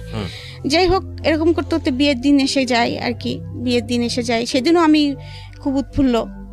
তো বাবা আমাকে একটা শাড়ি, অনেক শাড়ি কিনে দিয়েছিলেন, তার মধ্যে একটা শাড়ি আমি কাতান শাড়ি খুবই পছন্দ করে কিনেছি আর কি, ময়ূরাক্ষী কালার যেটা বলে, এটা সবুজও না আবার ইয়ে না, এরকম আমার চয়েস লেভেলটা সারা জীবন একটু ডিফারেন্ট ছিল আমার পুরো ফ্যামিলির মধ্যে থেকে, আমি একটু সবসময় বেটার কিছু ইয়ে করতাম। তো ওই শাড়িটা পরে আছি, ওরা আবার শাড়ি যে শাড়িটা এনেছে ওই শাড়িটা আমার পছন্দ হয়নি। আচ্ছা, কারণ ওইটার শাড়িটার কালার হচ্ছে কেমন যেন একটু ম্যাজেন্টা কালার, একটু মানে লাল না কেমন যেন একটি কালার। ওরা বলতেছে বিয়ে পড়ানোর সময় মেয়েকে শ্বশুর বাড়ির শাড়ি পরতে হয়। আচ্ছা, আর আমি বলতেছি আমি শাড়ি মরে গেলেও পরবো না, আমি এইটাই পরে থাকবো। যাই হোক, আমাকে কিছুতেই রাজি করাতে পারিনি, পরে আমার শ্বশুর বাড়ির শাড়িটা আমার মাথায় দিয়েছে। আচ্ছা, মাথায় দিয়ে তারপরে বিয়ে পড়াচ্ছে। তো কবুল বলতে হয় যে থেমে থেমে 3 বার, সেটাও আমি বুঝি না। এখন আমি কিন্তু আমি কানবো মনে করে, আমার আশেপাশে দিয়ে আমার ফুপুরা আমার মারা সব বসেছে, কিন্তু আমি কোনো কান্না করতেছি না। মানে সবাই ধারণা করেছে কবুল বলার সময় আপনি কান্না, আমি মনে হয় কানবো, আমি মনে হয় কিছুটা হলে বুঝতেছি, আমার কিন্তু সেই ফিলিংসটাই নাই যে কবুল বললে যে অন্যজনের হয়ে যাচ্ছি, বারাক বাড়ি চলে যেতে হবে আমাকে, এরকম ফিলিংস আমার মধ্যে কাজ করছে না। কবুলই তো, মুখ দিয়ে তো কবুলই বললে তো কি, কবুল বললে কি হয়, মানে এরকম একটা ভাব। তারপরে আমাকে কবুল বলতে বলেছে, আমি সুন্দর সুন্দর মানে বলে 3 বার কবুল বলতে বলেছি, সুন্দর করে কবুল বলেছি। তারপর কবুল বলার পরে আমি মিষ্টি করে একটু হাসিও দিয়েছি, আমার দাদু একটু আমার মুখ ধরে একটু আদরও করে দিয়েছে, এরকম আর কি। তো তারপরে যখন বিদায়ের পালা আসতেছে, কারণ তাদের বাড়িরও প্রথম একটা ছেলে এবং বিয়ে হচ্ছে, তাদের বাড়িতেও অনেক বড় করে অনুষ্ঠান করতেছে, আমাদের বাড়িতেও অনেক বড় করে অনুষ্ঠান হচ্ছে। তো আমাদের বাড়িতে আবার একটা রেওয়াজ আছে, এর মধ্যে বলি যে বিয়েতে কোনো গিফট নেওয়া হয় না। আচ্ছা, এটা কারোর বিয়েতেই নেওয়া হয় না। ওকে। তারপরেও আমার এত পরিমাণে আমার জিনিস আমি পেয়েছি, সেটা হচ্ছে আমার আত্মীয় স্বজনের কাছ থেকে জোর করে দিয়ে গেছে, আমার ফুপুরা টুপুরা সবাই মিলে আর কি। এত পরিমাণে আমি স্বর্ণ, এত পরিমাণে আমি জিনিস পেয়েছি, মানে আমি নিজেও জানতাম না আমার কত স্বর্ণ ছিল। তো আমি যখন বিদায়ের সময়টা যেটা আমি বলতেছি, যে বিয়ে তো হয়ে গেল, বিয়ে হয়ে যাওয়ার পরে তখন আমাকে ওই নিচে নিয়ে যাওয়া হলো, মালা বদল করতেছি, তখন আমি দেখলাম যে কালো একটা হাত আমার মাথার উপর দিয়ে মালা দিচ্ছে। আমি বলতেছি কি রে, আমি কারে বিয়ে করলাম, কেন লোকটা কি কঙ্কাল ভূত কেন, হ্যাঁ মানে এরকম মনে হচ্ছে আমার কাছে। তারপরে যখন আমার বিদায় হয় তখন দেখি কি আমার সামনে কেউ নেই, না বাবা, না মা, না মামারা, কেউ নেই, অনলি শুধু আমার চাচা। এবং চাচা কিন্তু দাঁড়ায় থাকতে পারছে না, অর্থাৎ মানে কাঁপতেছে অলরেডি থরথর করে। এইটাও আমার শ্বশুরবাড়ির লোক কিন্তু মাইন্ড করছে, 2টা জিনিস মাইন্ড করছিল তারা, আমাকে এটা নিয়ে অনেক কথা শোনাইছে। সেটা হচ্ছে, মেয়ে কি পাগল, ওইভাবে কবুল বলে, কোনো মেয়েকে তো এইভাবে আজ পর্যন্ত কবুল বলতে দেখি নাই। আর একটা জিনিস, বিদায়ের সময় আমি কাঁদতেছি না, বিকজ আপনি বুঝেই উঠতে পারছেন না, আমি বুঝে উঠতে পারতেছি না, আমি মনে হচ্ছে বেড়াতে যাচ্ছি কোথাও একজন জায়গায়। তো আমার চাচা শুধু একটা কথা বলে, আমার মনে আছে যে ওর হাতের উপর আমার হাতটা দিয়ে বললো, বাবা তুমি যদি মনে করো যে আমি আমাদের মেয়ে তোমার হাতে দিচ্ছি, তাহলে তুমি ভুল করো, মনে করো আমাদের কলিজাটা ছিঁড়ে তোমার হাতে আমরা দিয়ে দিচ্ছি, কারণ এটা তুমি কিভাবে যত্ন করে রাখবা সেটা তুমি জানো বাবা, এতটুকুই। তো আমি চলে গেলাম। শ্বশুরবাড়ি যাওয়ার পরেও বুঝতেছি না, আমাকে মানে বউকে বসায় রাখছে, সবাই আসতেছে দেখতেছে, আমিও দেখতেছি করতেছি, বুঝতেছি না। যাই হোক, ওই দিনটা গেল, মানে ওই সন্ধ্যাটা গেল আর কি। তারপরে আমার হচ্ছে 5 ননদ, তার মধ্যে ধরেন 4 জনই আমার থেকে বড়। ছোট ননদটা আমার বয়সী, আমার থেকে 2-1 বছরের জুনিয়র সিনিয়র হব আমরা। তো ওর সাথে আমার এর মধ্যে একটু ভাব হয়ে গেছে আর কি। আর ও আমাকে আগে থেকেই চিনতো কিন্তু মানে ও আমি যে স্কুলে পড়তাম ও সেই স্কুলে পড়তো, গার্লস স্কুলে। তো ও যখনই আমার ছবি টবি দেখেছে বা যখনই দেখতে এসেছে যে আমি, তখন ও খুব খুশি হয়ে গিয়েছিল ভিতরে ভিতরে যে এই মেয়েটাকে তো আমরা কোনোদিন চিন্তাই করতে পারিনি, নাচ দেখেছি কত সুন্দর নাচে, এ আমার ভাবি হবে। ও তো ছোট মানুষ, ওর মধ্যে এটাই কাজ করেছে, এত সুন্দর একটা মেয়ে আমাদের ভাবি হবে। হ্যাঁ, ও খুব খুশি, ও আমার হাতে ভাব জমানোর খুব চেষ্টা করতেছে, আমার পিছিয়ে আছে আর কি সে। তো আমাকে জামা কাপড় চেঞ্জ করিয়েছে, আমার ননদ আমাকে শাড়ি পরিয়েছে, আর ওই মানে বিয়ের শাড়ি সাজগোজ খুলে একটা শাড়ি টাড়ি পরিয়েছে, এরকম বাড়ি ভর্তি লোকজন চলতেছে। যাই হোক, তারপরে রাত আসছে, আমাকে তো রাত্রে খেতে দিছে, আমি তো খেতে পারি না হাত দিয়ে, আমি তো ছাড়াই ভাড়াই খাচ্ছি, কোনো রকম কি খাচ্ছি সেটাও বুঝতে পারতেছি না। মানে আমি তখন আবার বুঝতে পারতেছি, মানে মনের ভিতরে এতটুকু উপলব্ধি আসতেছে যে চিনি না তো, হ্যাঁ চিনি না তো, আমি কোথা থেকে কোথায় আসলাম আমি তো বুঝতে পারতেছি না কিছু। হ্যাঁ, আমার হাতে তো কই আব্বু আম্মু আসলো না, কেউ তো আসলো না, মানে এরকম মনে হচ্ছে, কেউ তো খোঁজ নিচ্ছে না, বাবা তো এখান থেকে এইটুক চলে তো আসতে পারে, এতক্ষণ তো বিয়ের ঝামেলা শেষ হয়ে গেছে, বাবা তো আর চলে আসতে পারে, মা তো চলে আসতে পারে, এরকম মনে হচ্ছে মনের কাছে, কই কেউ তো আসতেছে না, এরকম মানে মনের ভিতরে হচ্ছে। তো ওরা যা বলতেছে সেটাই করতেছি আর কি। দেখলাম মাগরিবের নামাজের সময় একটা লোক ঢুকলো আমার ঘরে, আমি বুঝতেছি যে এটা আমার মনে হয় হাজবেন্ড, কারণ আমার ঘরে তো যে কেউ ঢুকবে না, মানে আমার ঘর মানে আমাকে বিয়ে করায় নিয়েছে যে ঘরটায় বসায় রাখা হয়েছে। সে আমার সামনে নামাজ পড়লো, আমার সাথে কিন্তু কোনো কথা সে বলে নাই, আমিও কোনো কথা বলি না, কারণ আমি তো বুঝি না অত কিছু। তারপরে খাওয়া দাওয়া শেষে রাত আসলো, তো দেখতেছি বাসর ঘরটা সাজানো। তখনই হয়তো বা আমি এখনকার সময় যদি বিয়ে হতো, সাপোজ এখনকার সময় বা আরো 5 বছর পরে বিয়ে হতো, তখন হয়তো ঠিকই ওটা আমার চোখে পড়তো, কারণ আমি যে চুজি বাসর ঘরটা কেন এমন করে সাজানো, যেটা ফুল দিয়েও সাজানো না, কিছু গাঁদা ফুল দিয়েছে এবং কিছু বেলুন দিয়েছে, যেটা মনে হচ্ছে বার্থডে ভাব। তো আমি আবার হাসতেছি, কিন্তু আমাকে যখন ওই ঘরে বসাইছে তখন কিন্তু আমার ছোট নোটটাকে বলতেছে এই বেলুনগুলো ফাটবে না তো, রাত্রে ঠাস করে বেলুন ফাটবে, কি মজা না, এরকম বলেও ফেলছি মুখ দিয়ে আর কি। তো যখন আমাকে ওই ঘরে রেখে তারা চলে যাচ্ছে, আমার মেয়ের জন্য ননদটা, ওনাকে আমি আপা, মানে যদিও আমার হাজবেন্ড থেকে ছোট সে, আমি এখনো আপাই বলি তাকে। তা আমি তখন বলতেছি কি আপা আপনি হচ্ছে যায়েন না, আমি তো আপনার সঙ্গে ঘুমাবো, আমি একা একা ঘুমাতে পারবো না, ভয় লাগতেছে, আপনারা সবাই করে। আমি তখনও জানি না লোকটা আমার ঘরে ইন করবে, আমি মনে করতেছি হয়তো এই ঘরে আমাকে একাই ঘুমাতে দিবে। তো এইটু জানি যে বাসরাত হয় মানুষের, কিন্তু ওরকম সাজানো ওরকম ঘরে যে বাসরাত হয় আমি এটা তো বুঝতে পারতেছি। যাই হোক, আপাকে ধরে বসছি যে আপা আমি তো আপনার সঙ্গে ঘুমাবো, আপনি আমার সঙ্গে ঘুমান। বলতেছে না তুমি ভয় পাও না, তোমার সঙ্গে ঘুমাবে তো, ভাই তোমার সঙ্গে থাকবে, তুমি টেনশন করো না, ভয় পাবা না তুমি। তো আমি তো তখন আরো ভয় পেয়ে গেছি যে কি ব্যাপার, একটা ছেলে থাকবে আমার সাথে। হ্যাঁ, আমি তো কখনো ছেলে মানুষের সঙ্গে ঘুমাইনি, আমি বাবার সঙ্গে ঘুমাইছি, চাচুর সঙ্গে ঘুমাইছি। তারপরেও যতই ইয়ে করি, ওটা নতুন জায়গা তো আমি তত ইয়ে করতে পারছি না। যাই হোক, আমার হাজবেন্ড ঢুকলো ঘরের মধ্যে, ঢোকার পরে সে পাশে বসতো, শীতকাল ছিল তখন, ডিসেম্বরে আমার বিয়েটা হয়েছে, ডিসেম্বরের 6 তারিখে। তখন আমি 16 বছর আমার বয়স। তখন আমি মানে বুঝতে পারতেছি না কি করব, আমি কিন্তু লেপ কম্বল কিছু গায়ে দেওয়া না, আমি এমনি এরা বসা, শীতে কাঁপতেছি আর কি, একটা শাল মনে হয় কোনো রকম জড়ানো গায়ে। তার মানে বলতেছে তুমি লেপের মধ্যে পা দিয়ে বসো, ঠান্ডা তো। হ্যাঁ, তখন বলতেছে যে আমি কিসে পড়ি, আবার ওই একই কথা সে জিজ্ঞেস করতেছে কিসে পড়ি, তারপরে আমি আমার সাবজেক্ট কি এগুলো জিজ্ঞেস করতেছে, কোন স্যারের কাছে প্রাইভেট পড়তে যাই, নামাজ পড়তে পারি কিনা, কোরআন শরীফ পড়তে পারি কিনা, এগুলো জিজ্ঞেস করতেছে। আমি সে নামাজ পড়ি, মাঝে মাঝে পড়ি, হ্যাঁ, কোরআন শরীফ পড়তে পারি না, সোজা উত্তর। হ্যাঁ, তারপরে বলতেছে যে, তারপরে এটা জিজ্ঞেস করার পরে সে আমাকে এমন একটা অড প্রশ্ন করছে যেটার জন্য আমি কখনোই কোনোদিন প্রস্তুত ছিলাম না।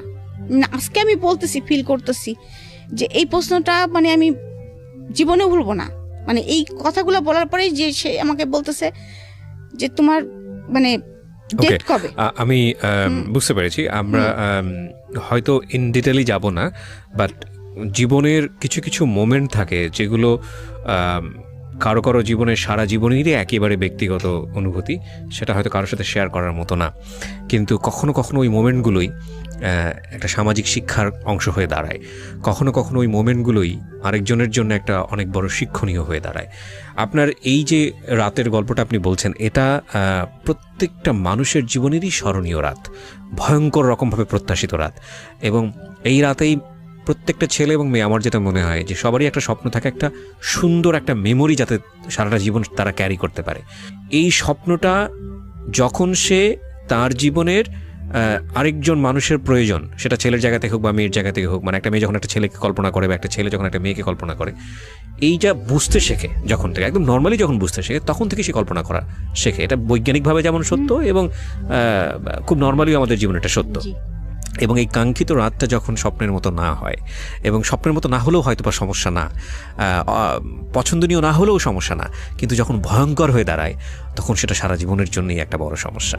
কখনো কখনো সেই ভয়ঙ্কর এক্সপিরিয়েন্সগুলো 8-10টা মানুষের জীবনে ওই ভয়ঙ্কর এক্সপিরিয়েন্স যাতে না হয় সেজন্যে হয়তো বা যতটুকু যেভাবে শেয়ার করা প্রয়োজন সেভাবে আমরা শেয়ার করার সুযোগ দিই। আমরা ছোট্ট একটা বিরতি নেব প্রিয় শ্রোতা।